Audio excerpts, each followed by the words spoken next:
கும்பகோணம் அருகே ஏனாநல்லூர் எனும் பகுதியில் கத்தியை காட்டி மிரட்டி மூதாட்டியிடமிருந்து 45 சவரன் நகைகளை முகமுடி கொள்ளையர்கள் கொள்ளையடித்து சென்றிருக்கின்றனர். இன்று அதிகாலை 3 மணி அளவில் இந்த சம்பவம் நடந்துள்ளது.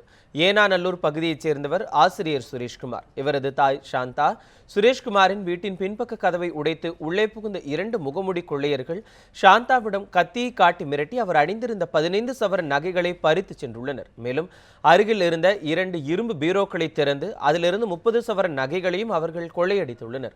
சாந்தாவின் அலறல் சத்தம் கேட்டு மாடியில் தூங்கிக் கொண்டிருந்த சுரேஷ்குமார் கீழே இறங்கி வந்ததும் கொள்ளையர்கள் தப்பி ஓடிவிட்டனர். கொள்ளை போன நகைகளின் மதிப்பு 12 லட்சம் ரூபாய் என கூறப்படுகிறது. இந்த சம்பவம் தொடர்பாக நாச்சியார்கோவில் காவல் நிலையத்தினர் விசாரணை மேற்கொண்டு வருகின்றனர். 3 மணிக்கு திருடர்கள் எங்கள் வீட்டு கொல்லை பக்கம் வந்து கொல்லை கதவை உடைச்சிட்டு முதல்ல பீரோவில் இருந்த நகைகள்லாம் லாக்கரை உடைச்சி எடுத்துட்டாங்க.